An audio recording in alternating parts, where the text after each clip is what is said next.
Hello, everyone. My name is David Michael, And I'm Michael Carter. and we are Ridiculously Ridiculously Bored. Bored.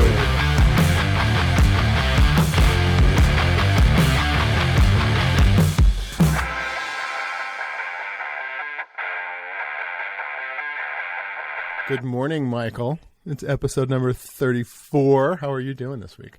Good, thank you. So, first, let's talk about a couple technical issues we just had. And I don't know what happened. I do. But I accidentally muted myself, and I couldn't figure out how to undo it. And I guess maybe unbeknownst to you, or maybe just didn't give a shit, I could see on your face and hear in your voice the disdain for the troubles I was having with just getting my mic to work. And then you took out your phone to, I guess, call me or text me as if you would like your mom. Yeah. You were like, oh, I got to text them now. Yeah. So it was a good start to the morning. Let's put it Yeah. that way. It woke me up. All right, good. So let's talk about whatever you want that's out there, except for COVID. I don't want to talk about COVID anymore. It's all you ever hear. But what would you like to talk about this week? Well, I see that in the meeting notes you have some technical corrections. So before we talk Yes. about COVID, let's talk about those. So one thing I left out of New Rochelle last week that I can't believe I left out of was there used to be a strip club in New Rochelle for a while. Not to be confused with Sue's Rendezvous, which is a very well-known one. That was a bar, in wasn't it, Mamaroneck. though? Sue's It was a Rendezvous? bar that became a strip club. But it And, was like more than a strip club. It was like if you wanted to go have sex, that's where you would go.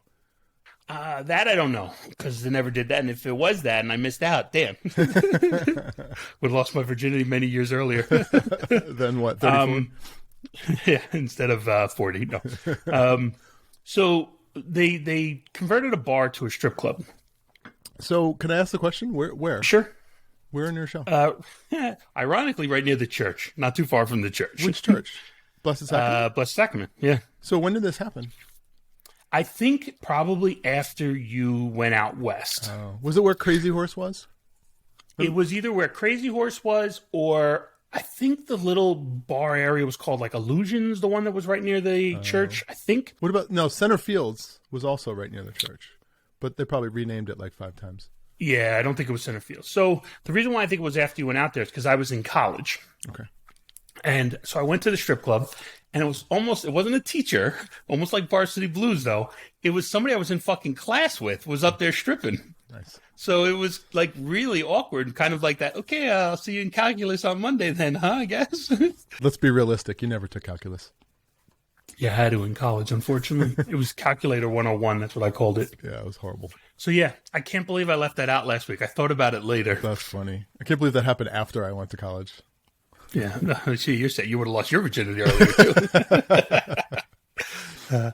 So, David, how was your week and a half or so? I don't know. Do we talk about this now? Sure, let's get right into it. All right. I have COVID. My wife has COVID. As far as I know, nobody else has COVID. But yeah, so we I don't know. I still don't know how I got it. We had the UFC fights, Conor McGregor fight a couple weeks ago at my house. It was right after you guys left. We had, I don't know, 3 or 4 people over. My daughter was complaining of some scratchiness in her throat, but she ended up tested negative. She could have had it and then it went away and then she tested negative. But yeah, so I would say 2 days later I woke up with just kind of like runny nose, like scratchy throat. I get allergy attacks probably once every 2 to 3 months, and I hadn't had one in a while. So this was a typical, for me at least, a typical allergy attack where I'm just constantly sneezing all day long. My nose is running. My face hurts like a sinus type headache. And if I sleep on my back, I get like that postnasal drip that ends up being like a wheezing cough in the morning because I guess I've been breathing in whatever. So didn't think anything of it. That went on for about 3 days, which it rarely does go for 3 days. Usually it's a day and done, right? So that was a little bit weird. That was kind of the first thing, but didn't think anything of it. It was just like, all right, so I had an extended allergy attack. No big deal. I've had asthma my entire life, so it's just part of being me, right? 2 days later, my wife wakes up and she is down for the count. Like sore throat, like doesn't want to get out of bed, like completely, absolutely knocked out cold, like is just doesn't want to move. Her whole body hurts. I'm like, all right, that's more like a flu-like symptom. So you probably want to, get that checked. She got tested. She tested positive. So at the time, my son was with us. So I'm like, all right, dude, we're going to get COVID tests because we got to find out. So we got tested. I tested positive. He tested negative. So I sent him over to his mom's. And then we've been in, this was last Monday, actually the day we released the last episode. So I've had it almost a week. Well, I've been positive almost a week. I'm pretty sure I had it the week prior. So by Wednesday of this week, they say 10 days after a positive test, you should be able to go out and back into the free world. But we haven't really left the house since then. And I got to say, man, like when the pandemic hit, the, being stuck at home sucked for everybody. Mm-hmm. The difference when you have COVID though, is like, you can go out. You just can't in the pandemic, like you can go out driving, you can pick up groceries, you can do stuff like that. When you have COVID, like you have to stay home. Like otherwise you're at risk at spreading it to other people. So we've literally been locked in the house for the last week and a half. And for the next 3 or 4 days, we'll be continued to be locked in the house. So, it sucks, and we're vaccinated. We're both vaccinated. So that was the kind of the shocker of all, was because we thought we were basically immune, but nope, apparently not. And the more research I do, these breakthrough cases are what they call, people that get vaccinated and then get COVID. They're becoming pretty common. Yeah. So. And supposedly the conditions, symptoms, all that stuff that you get is much, much, much lighter. Like, you're probably more the norm on these breakthrough than your wife. Right. It sounds like your wife basically got hit with a good dose of it. So who do you think had it first? I know she tested 100% for it first. I did. Yeah, because since then I haven't had any other than shortness of breath. Like I still can't take a full breath, and just like wheezing. Like there's like a pressure on my chest. Like I can't, like almost like my lungs are like 3/4 collapsed, and I can't take a full breath. So, and that could have been from me sitting on your chest before I left. That could have been. So who knows what, I definitely had it first, but who knows how long this is going to last, because right. I still sound like I'm sick. Like my voice is a little bit deeper than normal. Like it's been a week and a half to 2 weeks since I had any kind of major symptoms, but I'm still having a hard time breathing. Does your wife ask you to leave you voicemails like, hey, baby, how's it going? No, but I am recording for Barry White this week. So you let me know that you have it, and it's within the quarantine period for us, right? Mm-hmm. So from when you told us to when we left you, it was still within what would have been considered that quarantine period. Mm-hmm. So we all felt fine. Nobody had any issues. On what is the 14th day from when we saw you, my son comes in and he's like, my throat's itchy, my head hurts, I don't feel good. So I'm like, great. So if it wasn't in a COVID period, we just would have gave him like, Dayquil and right. told him to go about his day. Right. But in COVID, everything needs to be checked. Like even in school, if you missed a day of school because you sneezed once, you had to come in with a fucking COVID test negative. So once you called me and told me, I'm like, fuck. So it was the morning of. Him and I went to the doctor, waited 3 hours because it's like this clinic where they do the rapid test so you can get a result the same day. While his normal pediatrician's like, yeah, you can come in tomorrow. We'll let you know in 3 days. I'm like, well, fuck that. Like, so we went to the place. So thankfully he was negative. So it appears he really does just have a cold. But yeah, once you let me know that, I was like, oh, shit. Especially because... if people listen back on the episodes, Arizona specifically has had it lighter in the beginning. It got hit for a little bit, but then it kind of quickly settled down. And, when we were out there, like, people don't believe COVID ever existed. Oh, like, no. People, this you're not is wearing normal masks anywhere. Day-to-day life. Yeah. Everything was relatively normal. A few cleaning type products you see in more places than you probably would have in the past. But it was kind of like a normal thing. So it's good that you're on the road to recovery. Yeah, people out here just don't give a fuck, and it's fine. It is what it is. I'm actually looking forward to being immune for, supposedly once you have it, you're immune for the next like 6 to 9 months. So I'm looking forward to that immunity. Yeah. What are you going to do different, though? It's not like you could be like, I could finally take off this mask. Oh, I'm going to spit on people and lick countertops and, it's just the normal stuff. Yeah. You do know you could still catch, like, diseases, right? Just maybe not COVID. I'm going to try my best, Michael. All right. Well, everybody's got to have a dream. Yeah, these it's weird because like when we first got it, I'm like, all right, well, what the hell, man? Like, I feel robbed.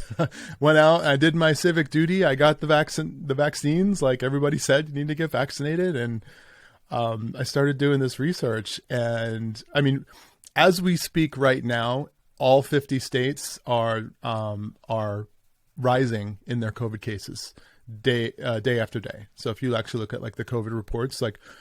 So the trends, the cases are now going up again. So it looks like we're about to hit a fourth wave. Who knows if it's the Delta variant that they keep talking about, or I've even heard like there's a Lambda variant out now. Like they don't, like when I just got a positive test, like they don't say, hey, you've got Delta. They don't tell you what brand of COVID you have. Like you just have COVID. So as it stands today, though, it looks like, I mean, I wouldn't be surprised if we end up heading towards another lockdown. Because, I mean, was it Australia or one? I don't think it was Australia. I can't remember. Australia's in a lockdown now. Yeah, somebody like just re-locked down the country. And I'm like, son of a bitch, man. We were so close. But see, Australia was different because they had a couple light cases and they did like what I'll call kind of mini lockdowns and tailored lockdowns. So like they had on subways, trains, stuff like that, you needed a mask. In some stores, you need a mask, but mainly the first kind of thing was light because they just shut off the borders. Yeah. They were just like, fuck it. We're a country unto ourselves. Nobody's getting in. Nobody's getting out. Nobody's getting in. So, and my in-laws were actually on vacation in Hawaii when the first wave hit in March of 2020. And they like basically, Australia told people like, you got about 2 weeks and then people aren't getting in anymore. So luckily it was in their period. So they made it in. Yeah. But now they're in a full lockdown, like work from home. And so it's funny because obviously I have a bunch of Australian friends. So now I see like they're doing what we did in March of 2020. So you see people having like Zoom dinners and Zoom like friend calls and stuff. Like that's all the stuff we did in the beginning that relatively went away. Like people are like, I'm back to my old shit. That I'm not going to do that anymore. So it's interesting. Speaking of which, one of the things that we did that I love that we stopped doing that we should try starting up again is our weekly poker game. Yeah. So when we all lived in the same place, we would get together for poker on a regular basis. When COVID hit, we started doing the Zoom poker, and that was a blast. And the problem was it was like Friday nights. So now that everybody has a social life again, nobody wants to play poker on a Friday night. So we got to pick another time and get that back up again. That was a lot of fun. I missed that. Not only that, I need some money, and you guys are easy. Yeah, some COVID cash. Yeah, I talked to some guy once, some random guy. And at the time, we had the weekly game going still. Mm-hmm. And I was in my 20s or so, and the guy's like, oh, you have a weekly game going? And I'm like, yeah. He's like, never let it stop. He's like, because once it stops, he's like, it's so hard to get it going again. And it's true. Well, that was like the Vegas trip. Remember, like we did the Vegas trip every year for like 17 years. And then 1 year, we didn't do it. And then our other person that does the trip, GQ. I forget his nickname. He like freaked out one day and was like, we got to book the trip today. We got to book it today. Yeah. And then in other years, he was like the day after we got back, he's like, let's book the next one. He's like, I don't want this to stop. Yeah. So yeah, it's interesting. So we'll try. We'll see what we can do there. So, well, since you've probably been home, I don't know what else you got going on, but I got nothing else going on. Nothing. Yeah. Thank you. You've been listening to Ridiculously Bored. This week was my mom and dad's actual birthday. They are 2 days apart. That's right. But my mom's was in the nursing home. And for those who haven't experienced a nursing home birthday, you're missing out. Let me tell you. Yeah. So they get a cake. Like my dad's like, I want to bring in a cake. So he gets a cake. We're in a room. And, like there's people don't know what's kind of going on, right? So one person's kind of asleep at the table, right? But then ironically, when they bring out the cake and stuff, they were like, huh, what? Cake? Like, it seems that's something you don't forget. Nope. So we did that, and then the other thing I thought was funny. So they have about 24 people on my mom's floor, and the nurse was like, "Oh, let's sing Happy Birthday." So they start singing. So now, first of all, you got a bunch of people with Alzheimer's, pretty far along, trying to sing a song that is probably relatively easy. It might be, I might go on a limb and say it's one of the first songs kids know. They start. Nobody knows the lyrics. Everybody's all over the place. Everybody's all over the fucking place. Then, to make it worse, my dad now realizes what's going on, and he's like, "Oh, I want to take a video." Everybody stop. Oh, Jesus. So he makes all the people in the room stop singing, gets his camera out, fumbles around with it a little bit, and then's like, okay, go ahead. He starts singing. Did it give him enough time to hand out a lyric sheet for everybody? No, I don't know if that would help. So that was my mom's birthday this week. I did have a dad issue this week. This is actually fairly major. I'm surprised. Well, actually, what is your dad doing with you not being able to like go over or anything? He calls me like 10 times a day. Which it's super sweet. He's like, "Oh, I miss you. You know, how you doing?" He's like, "I'm concerned about you. How are you feeling?" All he's got is his TV. So, and on TV, he sees people are dying every day from COVID, right? So immediately when I told him I have the virus, he's like, "Oh my God, you know, you can't die before me." And I'm like, "Dad, relax. I'm fine." Right. So, and he's kind of an anti-vaxxer. So, absolutely refuses any help and assistance from the government and or hospitals. So now that I have it, he's like, "Yeah, I think I want to get the shot." And I'm like, "All right, good. Like, you know, as soon as I'm able to leave the house, I'll make an appointment for you." I can't remember. Do you have power of attorney over him yet? I do not. Not, which is one of the big issues because he's of his own free will. And at some point in time, if he does something that requires government assistance, aka police assistance, I probably can get granted power of attorney, but he's been fairly good. So, and he's living on his own, kinda. I mean, I help the hell out of him. We have a caregiver that goes over and helps him.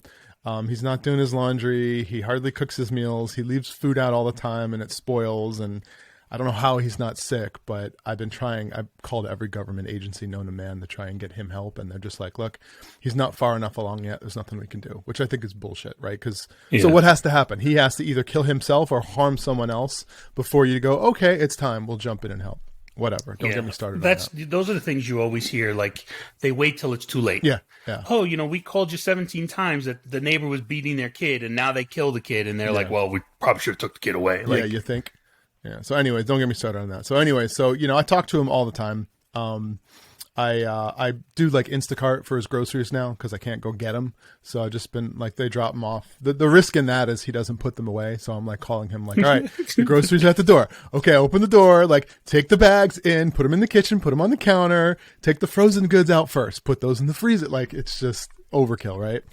So that's one, you know, he's fine. But last week, it was like Monday or Tuesday. He was kind of having a bad day memory wise. Like, he woke up and he didn't know where he was. And he was trying to get a hold of me. Well, I was on a call, so I couldn't answer the phone. And it's like I have the same call every week. Like, I'm like, "Dad, don't call me between these times." He doesn't look at the clock. He'll call me at 4 a.m. in the morning. He doesn't care.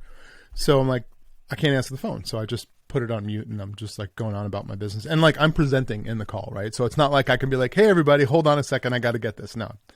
So he can't get a hold of me. He calls me like 6 or 7 times in a row. And I'm like, all right, it's going to be one of those days. I know immediately, anytime he calls me over and over and over again, like, something's wrong. So eventually he stops calling, and then I look down and I get a call from his apartment community. I'm like, oh man, I still can't answer the phone. I'm presenting. So I let it go to voicemail and I'm doing my thing. And then like, I finally get off the call. I immediately call the apartment complex and they're like, "Here's what happened. He came down. He was confused. He's right here. He wants to talk to you." And I'm like, "Okay, put him on." So they put him on the phone and I'm like, "What's going on?" He's like, "Where'd you go?" And I'm like, "What do you mean, where did I go?" He's like, "You were in the apartment and then you left." I'm like, "Dad, you had a dream. Okay. And then you woke up and you know, it's just a dream." Finally, I convinced him of that, but you know, the lady gets back on, the like assistant manager for the community. And she's like, "Look, this has happened almost every day this week." She's like, "We have to write him up. I put this off long enough. He came in here. He was very angry. And a lot of the people that were working here felt threatened." So I'm like, all right. Aren't those things that'll help you if she writes them up? Totally. So I'm like, you do what you got to do. So she does it, and then like a day later, I get this invoice for $43 on his account. What'd he break? And I'm like, what the hell is this? So I call him up. I'm like, what's the $43? She's like, well, that's the fee for processing the health and safety violation that we had to issue your father yesterday. And I'm like, are you freaking kidding me? So essentially he got like slapped on the wrist and fined.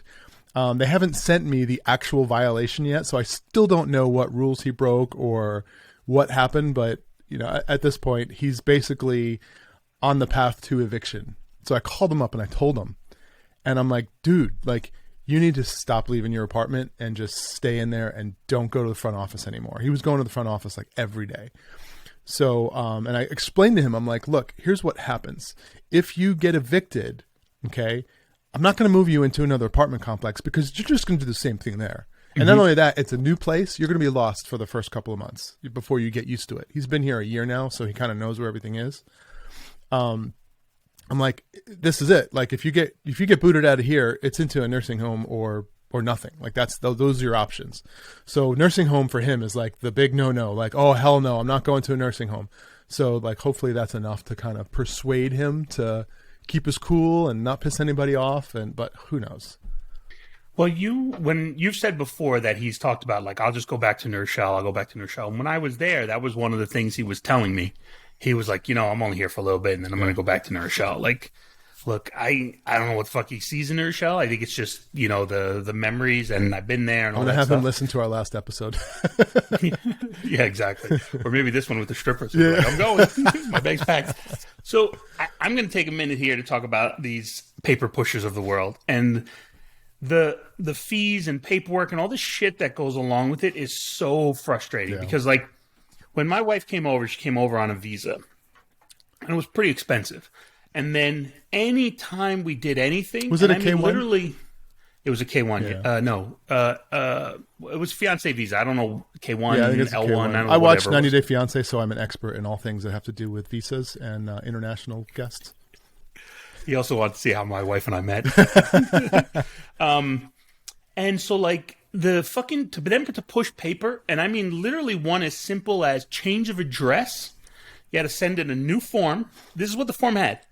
Old address, new address, check for $195. Oh, Jesus Christ. Just for them to push that paperwork through the system. Mm-hmm. So, like, that kind of shit is fucking ridiculous. And even now with, you know, we talked about it with the Suns finals games. To get tickets now, which is more times than not, it's either sent directly to your phone or sent directly to your email so you can print them. Yeah. They still charge, in essence, between 15 and 20% of the ticket just to be able to get those tickets. It's ridiculous. Let's talk about that. So I don't know if we talked about the fact that I took my family to the Suns, the NBA Finals game 2 in Phoenix. And for that reason, you won't have a car anymore. Yes, I had to sell the house. No. So we... And this isn't a flex. Yes, I make good money, but you know, I'm not rich by any stretch of the imagination. My wife's been a like lifelong Suns fan. So she used to work at the Phoenix Suns. She worked in the marketing department at the Phoenix Suns for like a decent amount of time. And so for her, the Suns it's a big deal. I've never had one of my teams in the playoffs or in the finals where I had the opportunity financially to go see them. So, right. And my son's a big Suns fan as well. He grew up in Arizona. So, no big, pretty much an obvious one. So I'm like, look, we talked about it. And we're like, we should definitely try and get tickets to the game. This is like a once in a lifetime thing. Who knows if they'll ever be back. So, we do, as soon as they won the Western Conference championship game, right, that got them into the finals, we immediately went online. Tickets don't go on sale until the next morning, but we were able to get on like StubHub and buy a season ticket holder's tickets from them before they went on sale. So when they went on sale, they converted and then they sold the tickets to us the next day. So, but we got them before they actually went on sale. Those tickets cost so this was upper deck, last row in the stadium. The wall for the stadium you can say was behind upper deck all you want. Let's go back to last row of the stadium. Yeah. No, because there's a last row first deck and there's a last row second deck. This is literally it was right in the middle of the court, but it was the last row. We leaned our backs against the wall of the stadium. Okay. So number one, by the way, they were still pretty decent seats. Like we still had a great what's view. good about it looked like what basketball. you see on TV, right? Yeah. So, but we were there. The stadium was electric. I mean, people were just going nuts. Completely sold out crowd, and one of the loudest crowds I've ever been to an event in. And so the tickets were $775 a piece. Okay, plus all the fees. We paid over $400 in fees per ticket. Yeah. So it's crazy. For all the tickets that we had, we ended up buying 6 because my daughter also wanted to go and she wanted to take her boyfriend. So we ended up buying 6 tickets, and it cost us upwards of $7,000 to buy all those tickets. And so when the tickets went on sale, you reached out to me and you said, hey, tickets are going on sale tomorrow. We're going to get one of the games. Do you want to go? So I was like, well, my son has recently gotten into basketball a lot. So I was like, you know what? Let me look. So I kept looking at ticket prices, and the range was at times went down to about $600, but with all the fees was $1,000 to $800 with all the fees was the $1,100-$1,200. And it got to a point where I'm like, I cannot justify to myself spending $2,000 on a team I just don't care about, right? Nothing against the Suns, nothing against the Bucks, but they're not my teams. So ultimately, we were like, you know what? We're just going to pass on it. We're just going to stay home. I couldn't justify it to myself. If I was in Connecticut and the funny thing is you and I have pretty much the same teams, but yes. you know, if you the Hartford Whalers don't exist. Yeah, I was going to say, if I was in Connecticut and there was a Hartford Whalers playoff game and you and your family wanted to go, I'd be like, have fun. Like, I don't blame you. I wouldn't spend a couple $100, let alone over $1,000 for a ticket. So I don't blame you at all. Yeah. Well, and the biggest problem there is not the $2,000 for tickets, or in your case, $7,000. It would be the fact that we must have gone back in time because the Whalers haven't been around for about 20-something years right now. The biggest offense of the Whalers moving out of town is they won the Stanley Cup within a year or two after relocating to fucking the Carolinas. That's what's fucked up. So what's the name of the team now? The Carolina Hurricanes. Oh, okay. And they won, I don't know if it was the next year or 2 years, but they definitely won within 3 or 4 years of them moving down there. So the Olympics is going on right now. Yes. Right. And being the sports specimen that I am, I'm really not watching it at all, to be honest. But there was an article that came up, and I think the guy was Japanese. He could have been from China. He was Asian. Let's just go with that. Yeah, he was. Oh. Just kidding. I think it was Japan, but he was the rings. He was the rings, I think it was, or the uneven bars, one of them. But he was a gymnast, and he had won in his career. He won 3 gold medals. He has like 10 world records / world medals, so whatever other thing there is other than the Olympics. And this was going to be his last Olympics, and this was his last event. In the middle of doing his routine, he falls off. I think it's the uneven bars. He falls off. So basically, you're not winning, you're done, right? Yeah. So the question I have for you is, now this is his last thing that he's going to remember, right? My last Olympics, my last shot, I fall off. And he was talking, I read the article, he said he hadn't fallen off, something like that, in literally like since he started. He's like, that just doesn't happen. He's well, like, I don't, other issues. You don't get to the Olympics if that's a regular behavior, falling. But he's like, I basically haven't fallen off the uneven bar since I like started this shit. The next day, obviously, that's the most devastating thing. I get it. 3 years down the road, 5 years down the road, 10 years down the road. What do you think he remembers, the good times or the bad times? Because we've talked about this in general with like pain and stuff. Yeah. What do you think sticks with him? Like, my fucking last Olympics, I shit the bed, or I had a pretty good career? 100%. The exact moment that he let go of the bars is going to be the last thing that he remembers. It's like anything in life, especially poker, right?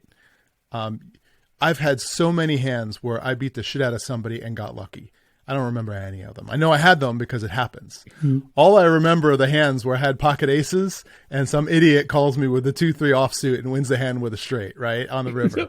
That's all I remember. And I can tell you explicit details about how much I bet, how much of an idiot he was for calling, and all the details in between.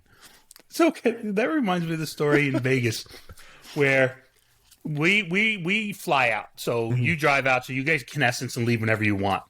But in the morning we woke up. We all ate breakfast. You were like, "Hey, I'm joining this tournament at 9:00. So probably not going to see you guys before you fly out." And our flight was in like 4 hours or something. And you're like saying goodbyes. We all hugged, kissed, said goodbye, all that good stuff. We all went our separate ways. About a half an hour. It wasn't later, a half hour. It was 2 hours. All right. Well, whatever. But before our flight, you call us up and be like, "I got knocked out of the tournament. Yeah. Where are you guys? Let's hang out." And by the way, I can describe the entire hand, how much money I raised pre-flop, how much money he called, how the betting structure went. It was a bad beat. He caught a flush on the river, and I had pocket Flush aces. draw, I remember that. I remember that. In fact, I think that's the hand I just described in the last segment we were just talking about. But it wasn't only a tournament. It was the World Series of Poker. Okay. And that happened to be, if I remember correctly, a $1,500 buy-in, no limit hold'em tournament for a bracelet. So it wasn't just a poker tournament. It was a very expensive tournament. Not the most expensive tournament I've ever played in. So as David has talked through that in relatively vivid detail, to give a time frame to people, Stoner was with us at that event. So he only came once with us, I think, and it was a little bit after I got back from Australia. So that might have been 2007, 2008. So it's already 13, 14 years, and David hasn't been able to let it go. Oh, no. Like I said, I'll remember all the bad beat hands I've ever gotten. Can hardly tell you how many, what the big ones were, what the good hands were where I won a ton of money. Speaking of money, and more money than God, you talk about, like, for us, $7,000 is a good amount of money. Oh, yeah. What do you think about Bezos building his cock rocket, right? Which looks, if you haven't seen it, look at it. It's every guy who has money, if they build anything, it's going to look like a dick. So he has a rocket ship that looks like a big dick that he just flew into space. What do you think about something like that? Like, you have all the money in the world, and these rockets in general, anytime you strap in could be your fucking last day on Earth. Mm-hmm. How do you feel about somebody doing that kind of thing? What do you think? I would have made the rocket a little bit longer. That's all. I'm Italian, so it is what it is. But you know what? If you and I had fuck you money, right? There's this concept. Joe Rogan talks about this all the time. Mm-hmm. There's money, and then there's fuck you money. Money is, hey, I hit it big, and I'm doing really well for myself.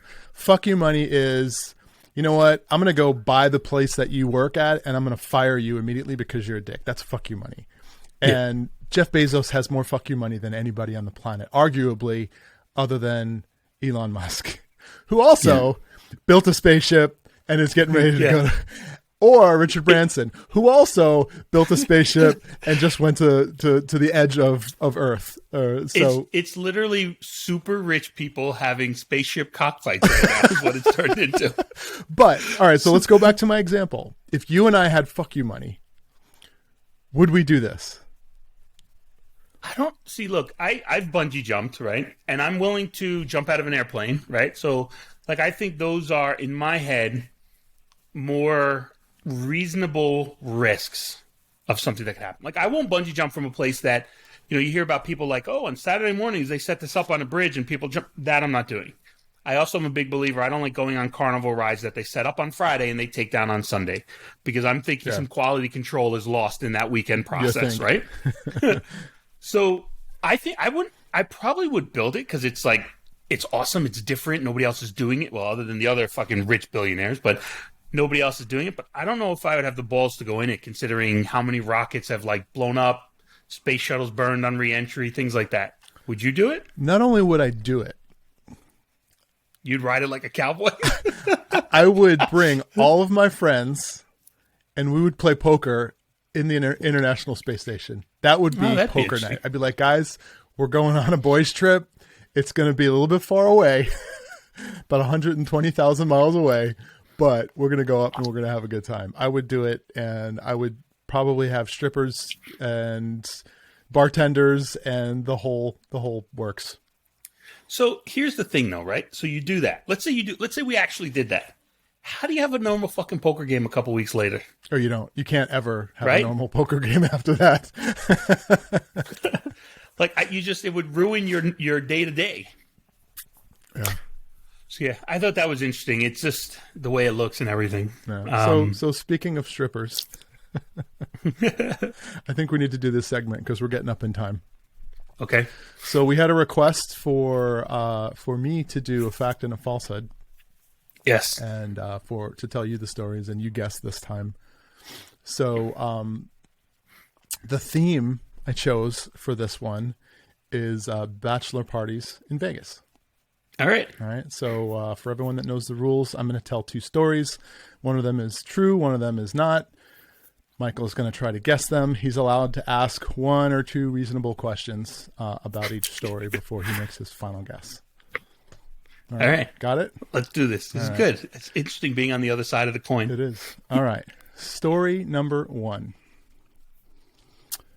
I'm going to tell a brief story, and then I'll explain after you guess in more detail what actually happened and what's true and what's not. Now, can I be like you and be like so negative during this stupid story? Get to the point. How am I supposed to guess this? I wasn't there. Go ahead. Story number one. For my first marriage, for my bachelor party, I was kidnapped by some coworkers, flown on a private jet owned by the CEO of my company to Vegas, and we spent the entire weekend at strip clubs, and he basically sat me down in the strip clubs and had a run of girls all night long on his tab. Nice. All right. That's story God, I hope that one's true. Go ahead. Number two. Story number two. Many years later, another bachelor party. Okay, not mine. Yours again? Not because mine. You did get married again. I'm at someone else's bachelor party. We go to a strip club in Vegas, and I get hit on by one of the strippers, so much so that she refuses to leave without giving me her number and having me memorize it because my phone was dead, and asks that I call her when she gets off her shift at 4 a.m. Okay. All right, ask away. All right. So the first example, see, knowing you as well as I do, there's a lot of facts there that are supported. I know you worked for guys who were fucking loaded. I know you did a lot of, not building dick rockets, but really good money. So much so that they had a not a kid-friendly house, a boy-friendly house where we went to where they have video games and ping pong and drinks and some lady who comes around and fucking massages your shoulders while you're playing. So I know those guys. I know that exists. So that part exists. So, so that has a lot of facts I like. The second one, did you remember the number? I did not. Okay. Was I there for either of them? No. Okay. Why would I fucking tell a story that you were here for? You would know the answer. Yeah, that would be easy. And then I would guess. I'm trying to think if I ever remember you talking about going on a private plane, because that is something that I think you would bring up. Like, that's something worth mentioning because that's pretty cool. And the fact of the matter, the tab for the whole night, yeah, that's all good to the story, but the private plane, to me, that's the bigger piece. So the problem I have is I don't think you have friends, so I don't know if any of them happened. Is it a falsehood and a falsehood?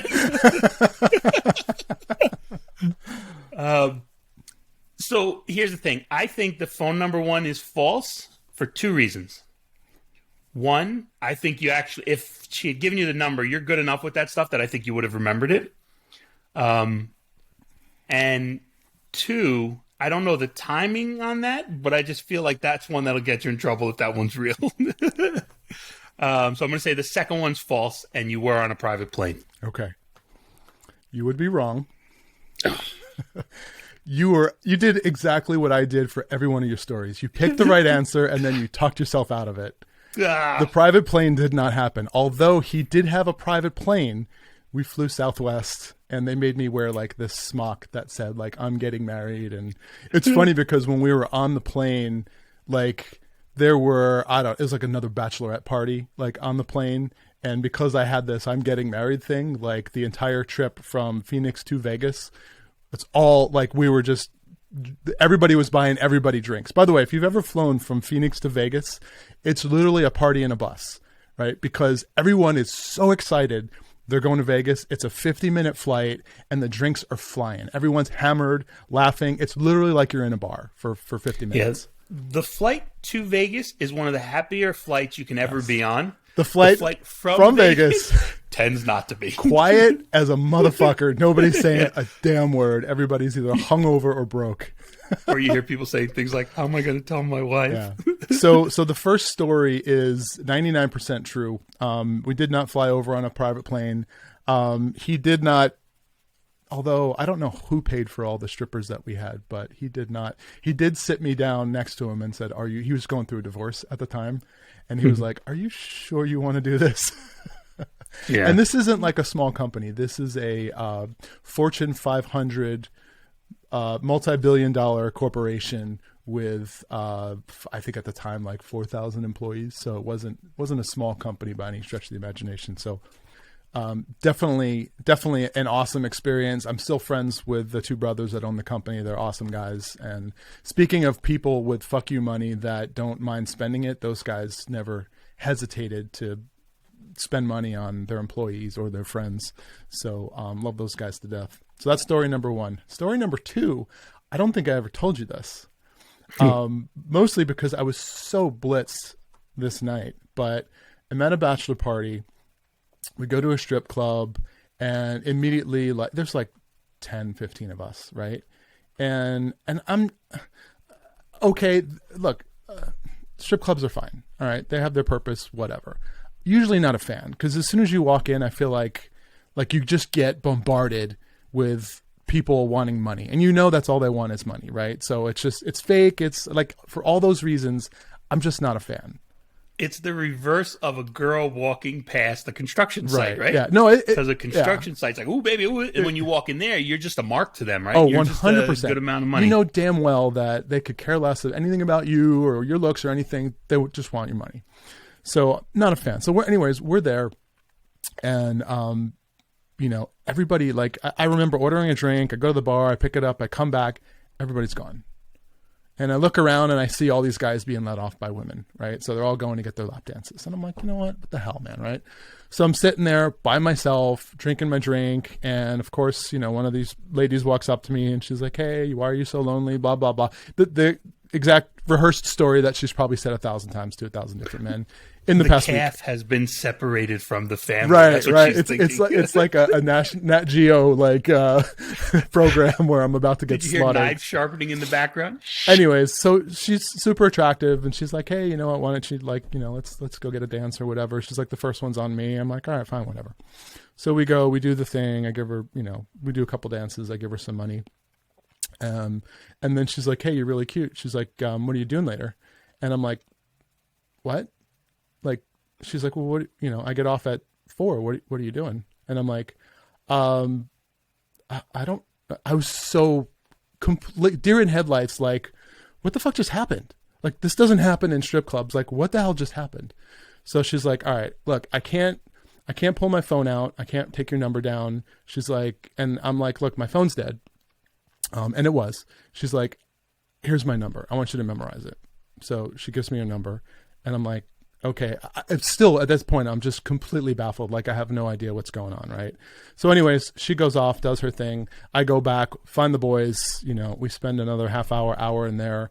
In that hour, she comes up to me twice and says, what are the last 4 digits of my number? And I'm like, and she like repeats her number to me again. And like 3 or 4 times. And finally, we're like, all right, let's get out of here. We go leave the door. We're walking out. She grabs me by the shirt and she says, what's the last 4 digits of my number? That's all I remembered with the last 4 digits. You sure she wasn't a prisoner and she was trying to use you to get out and you just fucking abandoned her by not remembering her number? So I repeat the last 4 digits of the number and then I walk out. And then we go off. We go back to the casino. We go gamble. I go home. I fall asleep. Completely forgot about the entire thing. Woke up the next morning going, what the fuck just happened last night? And by the way, this was a couple of days before you guys were coming out for our Vegas trip.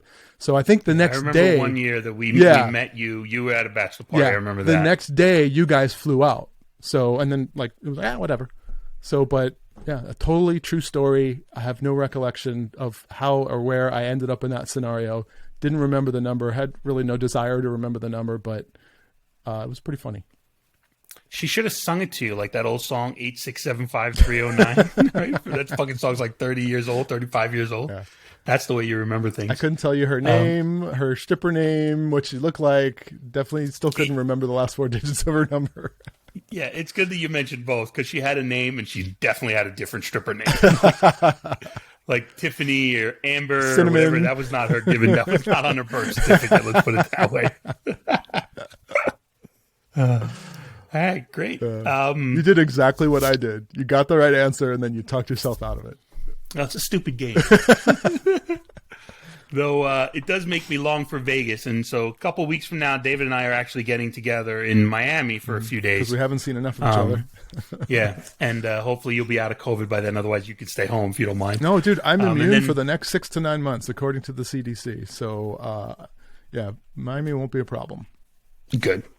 And then from there, we'll plan the next Vegas trip. Yeah, sounds good. Yep. Looking forward to it. But for now, my stripper name is Michael Carter. And my stripper name is David Michael.